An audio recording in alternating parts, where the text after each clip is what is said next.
The certified letter arrived on a Tuesday afternoon in late October, hand-delivered by our HOA president herself, and I knew before opening it that my life was about to get complicated in ways that would make reality television look boring. I stood on my front porch in Westlake, Ohio, staring at the official-looking envelope while Margaret Patterson waited expectantly at the bottom of my steps. She was everything you would imagine when picturing an HOA president. Perfectly coiffed blonde hair with subtle highlights, athleisure where that probably cost more than my monthly grocery budget, and a smile that never quite reached her eyes. "Just standard procedure, Yale," she said, adjusting her designer sunglasses. "I'm sure it's nothing you can't handle quickly." I opened the envelope right there, which seemed to irritate her since she had clearly expected me to read it in private shame. The letter detailed 3 alleged violations of our HOA's landscaping rules, with photographic evidence attached. The photos showed my front yard taken from multiple angles, highlighting the oak leaves scattered across my lawn. According to the letter, I had violated Section 7.3.2 of the Landscaping Ordinance by failing to remove fallen leaves within the required time frame. "This is dated for violations on October 8th through October 15th, I said, looking up at Margaret. "We're talking about leaves that fell less than 2 weeks ago." "The rules are very clear," Margaret replied, her voice dripping with false sympathy.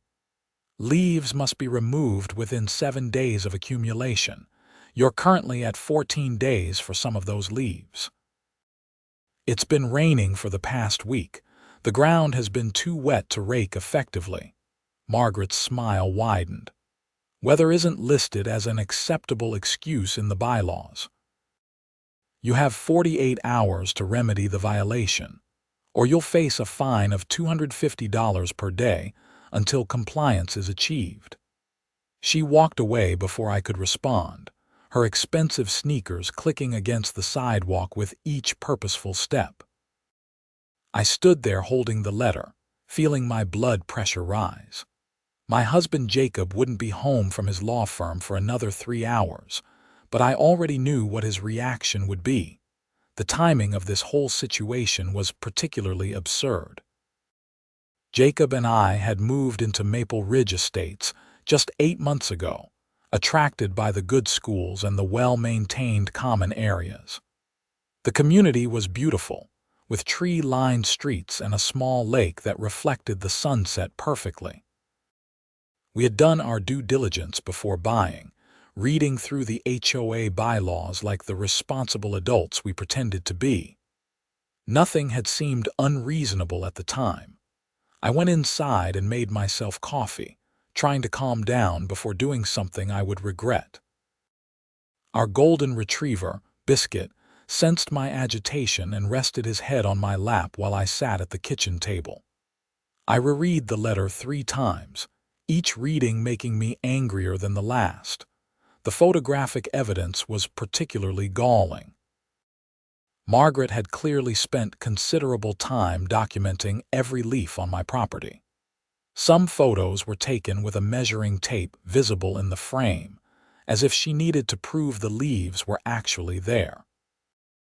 One image showed her crouched near my mailbox, apparently counting individual leaves in a specific area. When Jacob finally arrived home at 6:30, I handed him the letter without saying a word.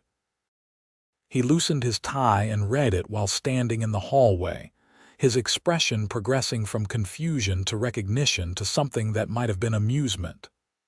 "Oh, this is interesting," he said, pulling out his phone. "Interesting. That's your response to harassment. Hold on." He scrolled through something on his screen, then walked to his home office. I followed him, watching as he pulled a thick binder from his bookshelf. The label read Maple Ridge Estates HOA Documents 2019-2024. "Why do you have that?" I asked. Jacob sat down at his desk, flipping through pages with practiced efficiency. Remember when I told you I did some contract work for a local HOA a few years back, helped them update their governing documents, vaguely. It was this HOA.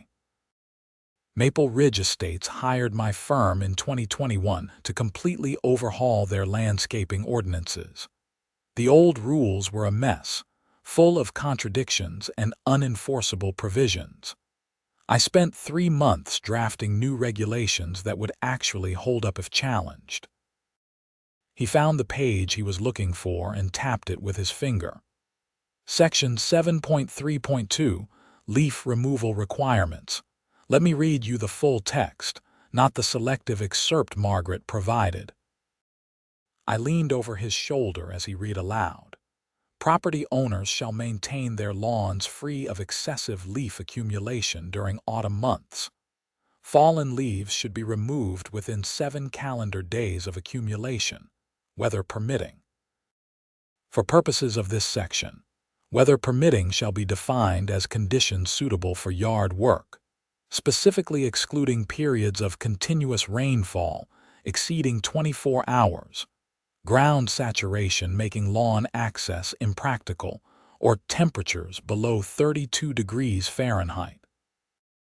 She left out the entire second sentence, I said. She did indeed, and that's not all. Jacob flipped to another section. Section 7.3.2, subsection B states that the HOA board must provide written notice of any alleged landscaping violation, a minimum of 10 calendar days before any fine can be assessed. The notice must include photographic evidence, a detailed description of the violation, and information about the appeals process. She gave me 48 hours, which violates the procedures I specifically wrote to prevent this exact type of harassment. Jacob was smiling now, but it was his lawyer's smile, the one that meant someone was about to have a very bad day. There's more. Section 12.5 covers HOA board member conduct and conflicts of interest. Did you know Margaret lives 4 houses down from us? I've seen her jogging past. Her property has a massive oak tree in the front yard, bigger than ours. I walked Biscuit past there last weekend, and her lawn was covered in leaves. Still is, unless she raked it today. I pulled out my phone and opened the neighborhood watch app that Margaret herself had insisted everyone join. Sure enough, someone had posted a photo of the street just that morning. You could clearly see Margaret's house in the background, her lawn noticeably covered in oak leaves. Selective enforcement, Jacob said. Another thing specifically prohibited in the bylaws. Section 4.7 states that all rules must be applied uniformly across all properties without discrimination or favoritism. So what do? Jacob stood up and grabbed his laptop. First, we document everything. I want photos of her property showing the leaves. Then we draft a response letter citing every section she violated in her enforcement attempt. And then we go on the offensive. What do you mean? I mean that, when I drafted these bylaws, I included very specific provisions about HOA board accountability. If a board member is found to have violated the governing documents in their official capacity, they can be removed from the board by a majority vote of homeowners. Furthermore, if they've assessed fines improperly, they can be held personally liable for damages. Over the next 2 hours, we compiled our evidence. I walked down the street with my phone, taking careful photographs of Margaret's leaf-covered lawn from the public sidewalk. Jacob drafted a response letter that was simultaneously a work of legal art and a guided missile aimed directly at Margaret's authority. The letter, which we printed on Jacob's law firm letterhead, began cordially enough. It acknowledged receipt of the violation notice and thanked Margaret for her dedication to the community. Then, it systematically dismantled every aspect of her complaint. Jacob cited the weather exemption, attaching data from the National Weather Service showing that Westlake had received 3.7 inches of rain over the past 7 days, with ground saturation at 92%. He quoted the 10-day notice requirement and pointed out that Margaret had violated it. He included photographs of her own property and noted the selective enforcement issue. But the real masterpiece was the final section, where Jacob politely reminded Margaret that he had drafted the current bylaws and was intimately familiar with every provision. He suggested that, before pursuing any further action against our property, the HOA board might want to review their own compliance with the governing documents. He also mentioned that we would be filing a formal complaint about her conduct at the next board meeting. We hand-delivered the letter to Margaret's house the next morning. I had taken the day off work for this, wanting to see her reaction in person. Jacob rang the doorbell while I stood slightly behind him, trying not to look too eager. Margaret answered wearing a silk robe and holding a coffee mug. Her expression when she saw Jacob's law firm letterhead was priceless, shifting from confidence to confusion to dawning horror as she skimmed the first page. This is, she stammered. I trust this clarifies our position, Jacob said pleasantly. We'll see you at the next board meeting. October 29th, 7 p.m. at the community center, correct? You can't just, actually. According to Section 3.8 of the bylaws, any homeowner can file a complaint against a board member and have it heard at the next scheduled meeting. It's all in there, Margaret. I should know. I wrote it. We walked back home, leaving her standing in her doorway holding our letter like it might explode. I felt a surge of satisfaction that was probably unhealthy but completely justified. That was amazing, I said once we were out of earshot. That was just the opening move. She can still cause problems if she wants to be stupid about this. Jacob was right to be cautious. 2 days later, we received another letter, this time from the entire HOA board. It was signed by Margaret, Vice President Richard Chen, and Secretary Linda Morrison. The letter claimed that our response had been aggressive and inappropriate, and that we were still in violation of the landscaping ordinance. Furthermore, they were now citing us for an additional violation. Our lawn was allegedly half an inch taller than the maximum allowed height of 3 inches. They also claimed our mailbox needed repainting and that we had placed our trash cans out more than 12 hours before pickup, which was apparently forbidden. They're retaliating, I said, reading through the new violations. This is insane. Jacob made a phone call to his office, spoke briefly with someone named Patricia, and hung up smiling. I'm taking the rest of the week off. This is going to require my full attention. What happened over the next 2 weeks could only be described as strategic warfare conducted through certified mail and official complaints. Jacob filed a formal complaint against Margaret for selective enforcement, retaliatory conduct, and violation of board member ethics guidelines. He requested a special meeting to address the complaints, citing Section 3.12 of the bylaws, which required the board to respond to homeowner grievances within 7 business days. Margaret tried to deny the request, claiming it was frivolous. Jacob responded by sending a letter to every homeowner in Maple Ridge Estates, detailing the situation and inviting them to attend the regularly scheduled board meeting. He was careful to stick to facts and cite specific bylaw sections, but the implication was clear. The HOA board was out of control and needed to be held accountable. The letter resonated with more people than I expected. Our neighbor Tom Williams stopped by that evening to share his own HOA horror story. He had been fined $300 for painting his front door navy blue instead of the approved colonial blue, even though the paint chips looked identical. Another neighbor, Susan Grant, had received a violation notice for having a decorative garden gnome visible from the street, which allegedly violated the tasteful decoration provision of the bylaws.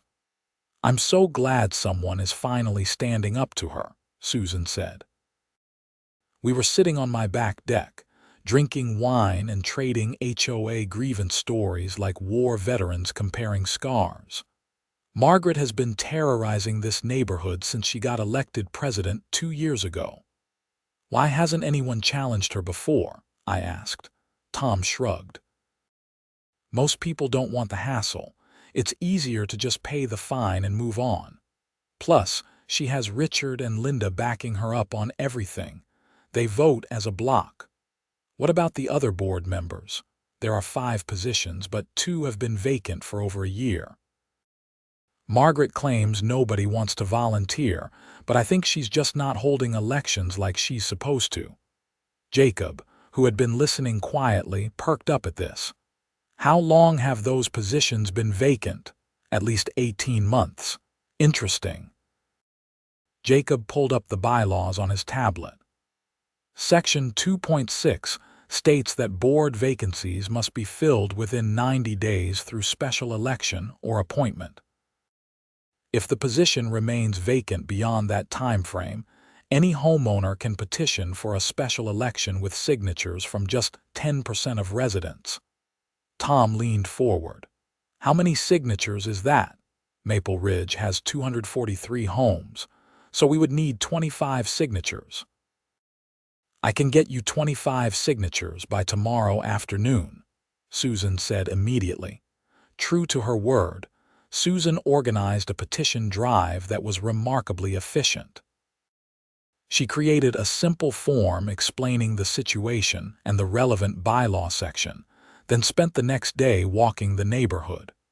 People signed enthusiastically. By the time the board meeting rolled around on October 29th, she had 67 signatures. The meeting was held in the community center clubhouse, a nice facility with large windows overlooking the lake. These meetings typically drew maybe a dozen attendees. That night, over 100 people showed up. They filled every seat in the main room and lined up along the walls. Margaret looked physically ill when she saw the crowd. She tried to maintain control, calling the meeting to order at exactly 7 p.m.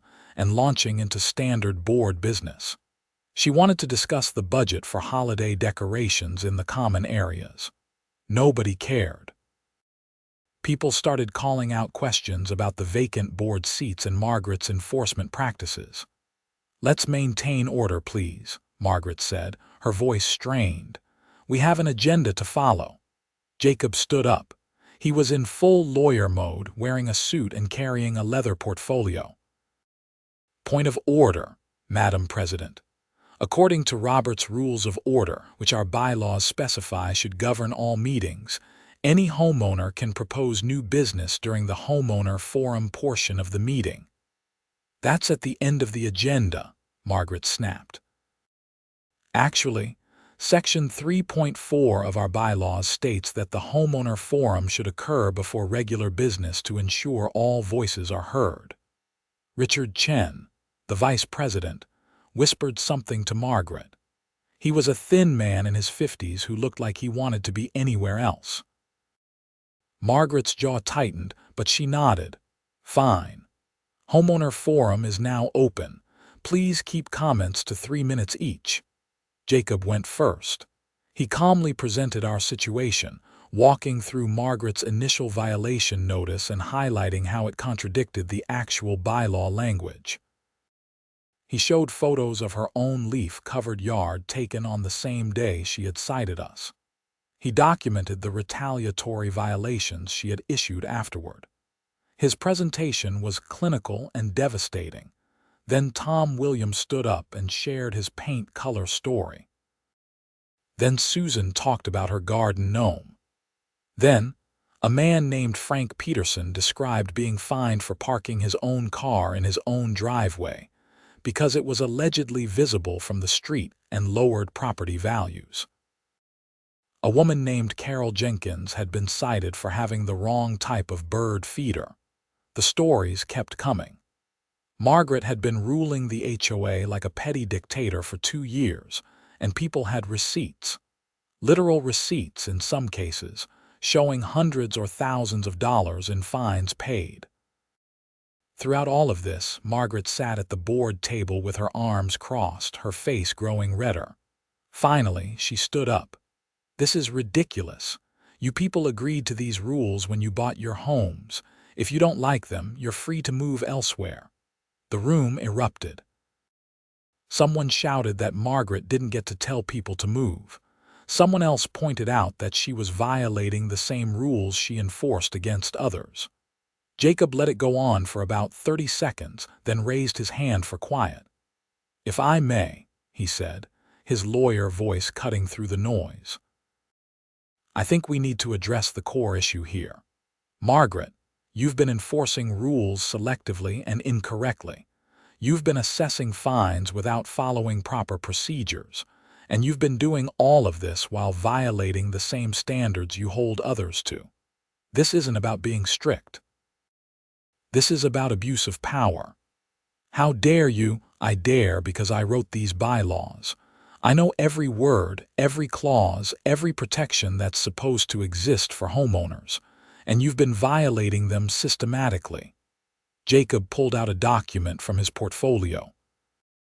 "This is a petition signed by 67 homeowners calling for a special election to fill the 2 vacant board seats, and to recall you, Richard, and Linda for failure to fulfill your fiduciary duties. Section 2.8 allows for board recall with signatures from 25% of homeowners. We have 27%. The room went silent. Margaret looked at Richard and Linda, both of whom seemed to shrink in their seats. "You can't do this," Margaret finally said. "Actually, he can," someone called out. I turned to see an elderly man I didn't recognize standing near the back. "I'm George Reynolds. I was HOA president before Margaret. Everything this young man is saying is correct.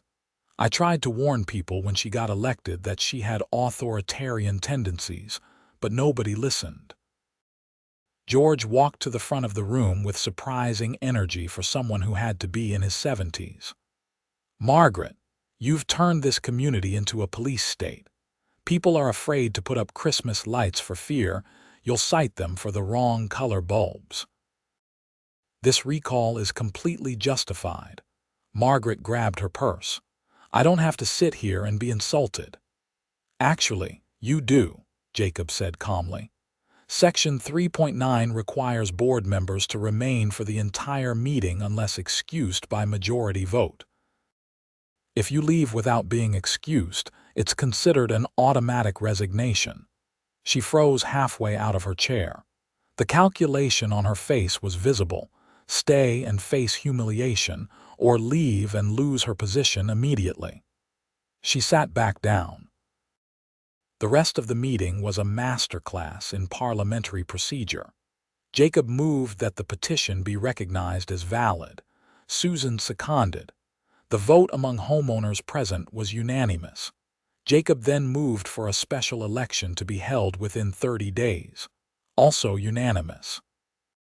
Finally, George Reynolds made a motion to suspend Margaret, Richard, and Linda from their board positions pending the election results, citing their systematic violation of the governing documents. This required a vote of the homeowners present. Of the 100+ people in attendance, 94 voted in favor. Only Richard's wife and Linda's husband voted against. Richard and Linda themselves abstained, and Margaret was too shocked to vote. "The motion carries," George declared. He looked at Margaret. "Effective immediately, you are suspended from the board. I move that George Reynolds be appointed temporary president until the special election. Do I have a second?" "Second," several people called out simultaneously. George took over the meeting with practiced ease. He appointed 2 other longtime residents to temporarily fill the other suspended positions. He scheduled the special election for November 30th. And he made a motion, which passed, to suspend all fine collection until after the election, and to refund any fines collected in the past 6 months that were later found to be improper. Margaret finally left halfway through this, storming out without a word. Linda and Richard followed shortly after. The meeting continued for another hour, with George establishing an interim board policy of common sense enforcement and proportional response. Walking home that night, I felt lighter than I had in weeks. Jacob was quiet, processing everything that had happened. "That was intense," I said. "That was necessary. People like Margaret thrive when nobody challenges them. They count on people being too tired or too intimidated to fight back. Do you think she's done? Not even close.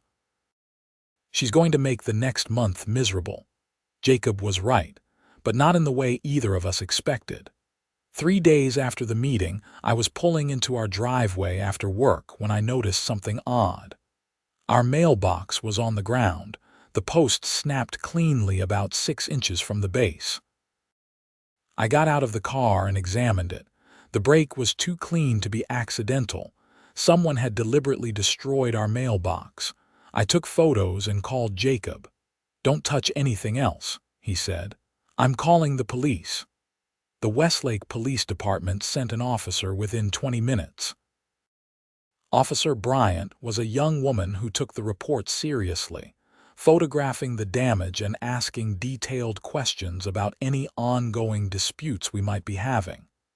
"We've been having issues with our HOA president," I explained, giving her the short version. "Margaret Patterson." Officer Bryant looked up from her notepad.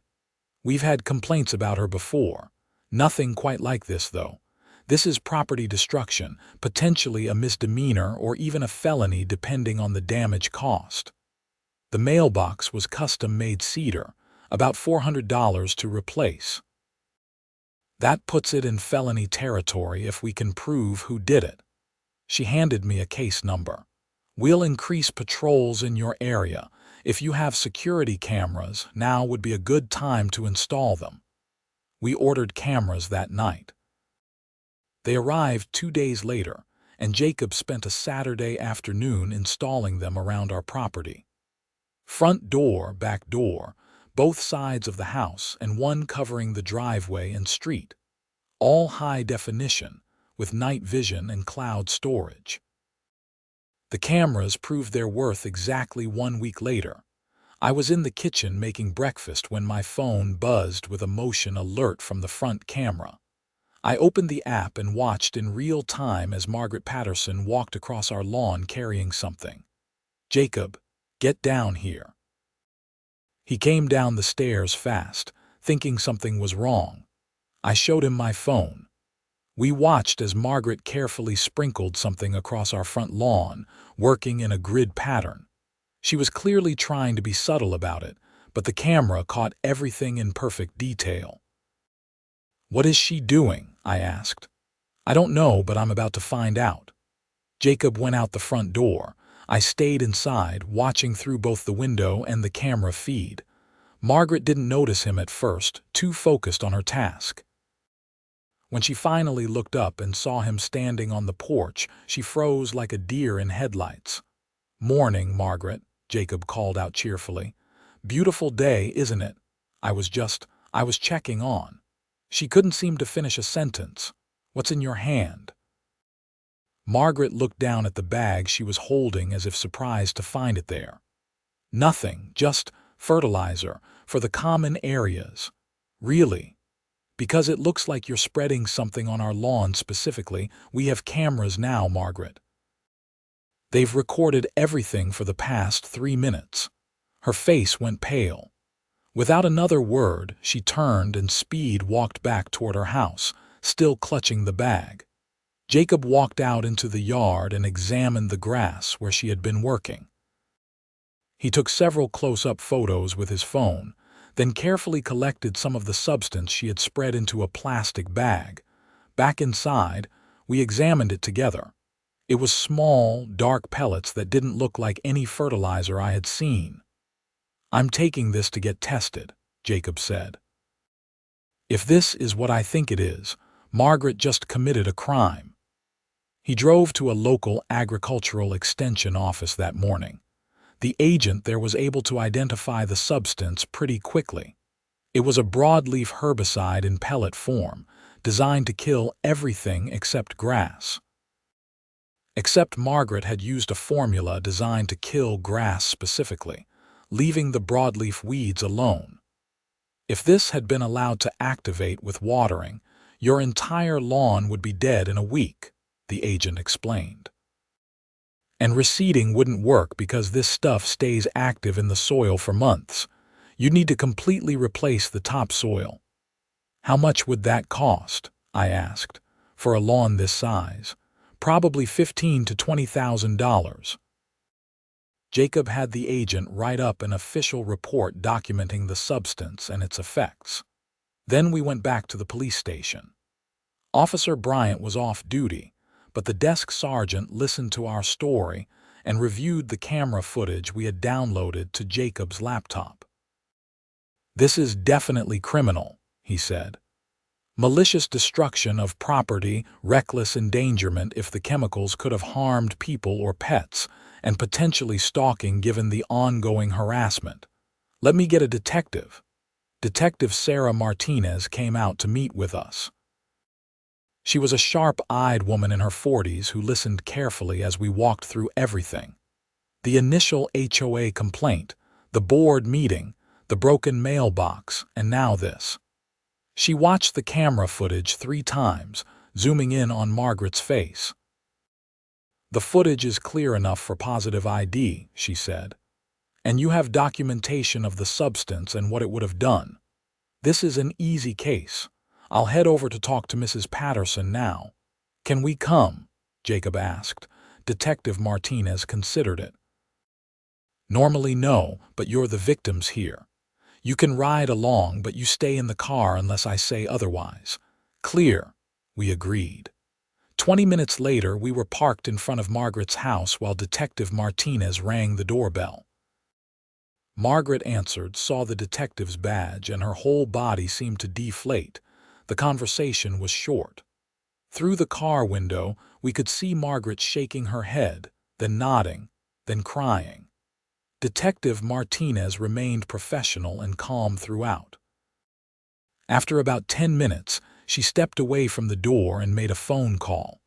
A patrol car arrived 15 minutes later. Margaret was arrested on her own front porch at 11:30 a.m. on a Saturday. Her neighbors came out to watch. Someone took photos. The whole scene had a surreal quality, like watching a movie about someone else's life. Detective Martinez came back to our car. She confessed pretty quickly once I showed her the video. Said she was trying to teach you a lesson about respecting the HOA rules. She also admitted to breaking your mailbox, but claimed it was an accident. "What happens now?" I asked. "She'll be charged with criminal mischief, which is a 4th-degree felony in Ohio given the potential damage caused. Probably also criminal trespassing. The prosecutor might add other charges. She'll be arraigned on Monday and then it goes through the court system." "Will she get jail time? First offense? Probably not, but she'll definitely get probation, fines, and a criminal record. And if you want to pursue a civil case for damages and emotional distress, her confession makes that very straightforward." We thanked Detective Martinez and drove home in silence. I felt strange, like I should be celebrating but couldn't quite get there.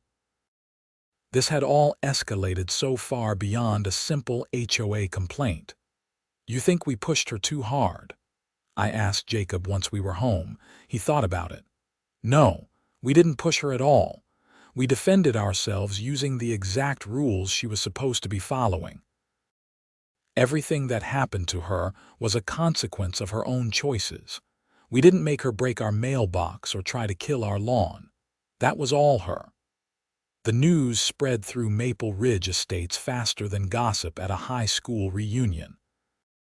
By that evening, our doorbell had rung 6 times with neighbors stopping by to ask if it was true, to share their own Margaret stories, or just to express solidarity. Susan brought over a casserole. Tom brought beer. George Reynolds stopped by to check on us. "I feel somewhat responsible," George said. We were sitting on the back deck, watching the sun set over the lake. "I knew Margaret had these tendencies. I should have done more to prevent her from getting elected." "You can't control what other people do," Jacob said. "And honestly, if this hadn't happened to us, it would have happened to someone else eventually. People like Margaret always push until they hit a wall." The special election happened as scheduled on November 30th. The turnout was unprecedented. Over 200 homeowners voted, either in person or by proxy. Jacob ran for one of the open board seats, along with Susan Grant and Tom Williams. All three won easily. The presidential election was between George Reynolds and a woman named Patricia Moore, who had been involved in the community for years. George won, but it was close. Margaret's name was on the ballot too, technically. She was still eligible to run despite being suspended and despite the pending criminal charges. She got 4 votes, probably from people who filled out their ballots before her arrest. The new board's first action was to conduct a comprehensive review of all fines assessed in the past 2 years. They found that Margaret had collected over $80,000 in fines from homeowners, most of them for violations that were either fabricated or exaggerated. The board voted to refund every penny that could be documented, coming from the HOA's reserve fund that Margaret had been building up through aggressive enforcement. The refund checks went out in mid-December, just in time for Christmas. We received $750, representing the maximum fine Margaret had threatened us with. Tom got $300 for his door paint violation. Susan got $50 for her gnome. The largest refund went to a family named the Martins, who had been fined $5,000 for replacing their driveway without prior approval. The driveway replacement had been necessary due to a sinkhole, and Margaret had used the emergency as an opportunity to extract maximum fines. Margaret's criminal case moved slowly through the court system. She was arraigned in December and pled not guilty, despite her confession to Detective Martinez. Her lawyer tried to argue that the confession was coerced, but the judge wasn't buying it. The case was scheduled for trial in February. In January, Margaret's lawyer approached Jacob about a settlement in the potential civil case. They wanted to avoid trial and were willing to pay damages. Jacob, who had indeed filed a civil suit in November, presented a settlement demand: $50,000 to cover lawn restoration costs that we might have incurred, emotional distress, and punitive damages. Margaret's lawyer counter offered at $10,000. They settled at $30,000, paid from Margaret's personal funds. The criminal trial lasted 3 days. The prosecution presented the camera footage, the chemical analysis, Detective Martinez's testimony about the confession, and our testimony about the ongoing harassment. Margaret's defense was that she had been under extreme stress and hadn't meant to cause real harm.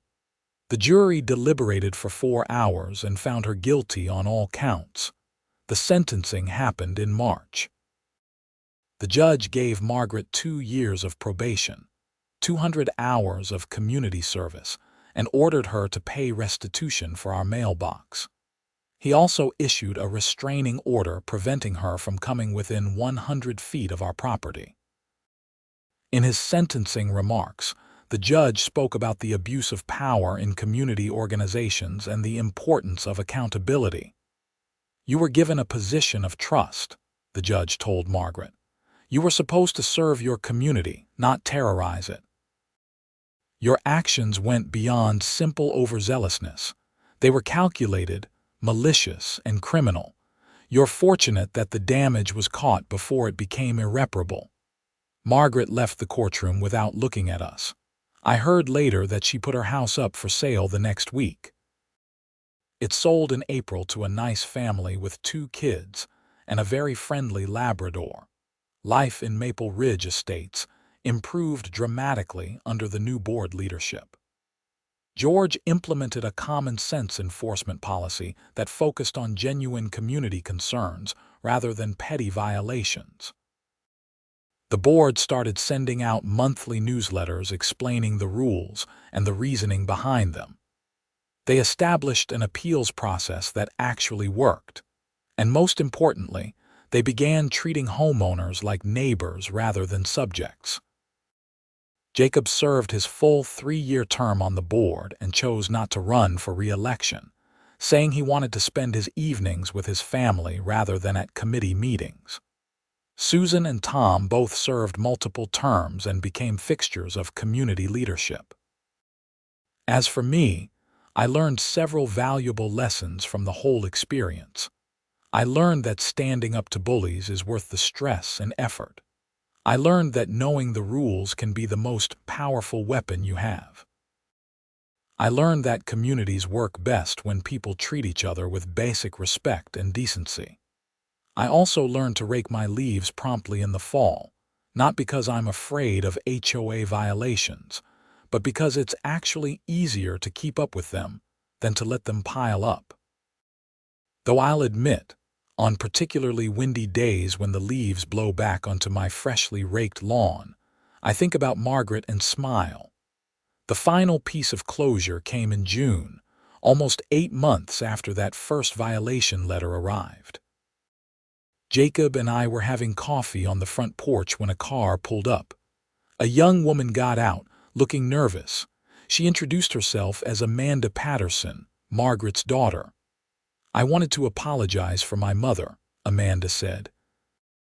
"I know that doesn't fix anything, but I thought you should know that she's getting help. She's been seeing a therapist and working through some control issues." "That's good to hear," I said carefully. "She asked me to give you this." Amanda handed Jacob an envelope. Inside was a handwritten letter from Margaret. It was brief and to the point. She apologized for her behavior, acknowledged that she had been wrong, and thanked us for not pursuing even harsher consequences. She mentioned that losing her position and facing criminal charges had been a wake-up call that she desperately needed. "I don't expect forgiveness," the letter concluded. "I just wanted you to know that I understand what I did and why it was wrong. I'm working to be a better person." After Amanda left, Jacob and I sat quietly for a while, processing this unexpected development. "You forgive her?" I asked. "I don't know," Jacob said honestly, "but I appreciate that she's trying to take responsibility. That's more than a lot of people do." We kept the letter in a drawer, a strange memento of a strange time in our lives. Every now and then, when I'm cleaning or looking for something else, I'll come across it and remember those chaotic months when our quiet suburban life turned into a legal drama. The leaves fall every autumn now, and I rake them within a reasonable time frame. Sometimes neighbors stop by to chat while I'm working, and we'll joke about the old days when you could get fined for being a few days late. The community has a relaxed, friendly atmosphere now. People decorate their homes for holidays without fear. Garden gnomes are everywhere. Dogs bark. Kids ride bikes in the streets. Life is normal in the best possible way. Jacob occasionally gets calls from other HOAs asking him to review their governing documents. He always asks the same question first. "Are you trying to create a community or a dictatorship?" The answer tells him everything he needs to know about whether to take the job. As for me, I've become something of a local celebrity in the world of HOA reform. I've been asked to speak at several community meetings in other neighborhoods dealing with similar issues. My advice is always the same. Know your rights, document everything, and don't be afraid to stand up for yourself. Most bullies, whether they wear a badge or an HOA president's title, rely on people being too intimidated to fight back. The irony of the whole situation still makes me laugh sometimes. Margaret reported me for late leaf removal, trying to assert her power and control. She had no idea that my husband had written the very rules she was trying to weaponize against us. She had no idea that those rules included protections, specifically designed to prevent people like her from abusing their authority. And she had no idea that by picking a fight with us, she was going to lose everything she had worked to build in the community. On quiet evenings, when I'm sitting on the porch watching the sunset over the lake, I sometimes think about the butterfly effect of small actions. If Margaret had just been reasonable from the start, if she had approached us as a neighbor rather than an enforcer, everything would have been different. She might still be HOA president. She wouldn't have a criminal record. She would still live in her house down the street. But she chose confrontation over conversation, power over partnership, and enforcement over empathy. Those choices had consequences that rippled out far beyond a few leaves on a lawn. The final irony came last fall when I was raking leaves in the front yard. Our new neighbors, the family that bought Margaret's old house, were outside doing the same. Their 8-year-old son had made a massive pile of leaves and was jumping in them, scattering them everywhere. His parents were laughing, and the sound carried down the street in the crisp autumn air. I waved at them, and they waved back. Nobody was timing how long those leaves had been on the ground. Nobody was taking photographs for violation notices. Nobody was measuring the exact height of the grass or checking if mailboxes were the approved shade of black. We were just neighbors, living our lives, enjoying the changing seasons in a community that had finally learned what community actually means. And that, more than any legal victory or financial settlement, felt like the real happy ending to this whole absurd story.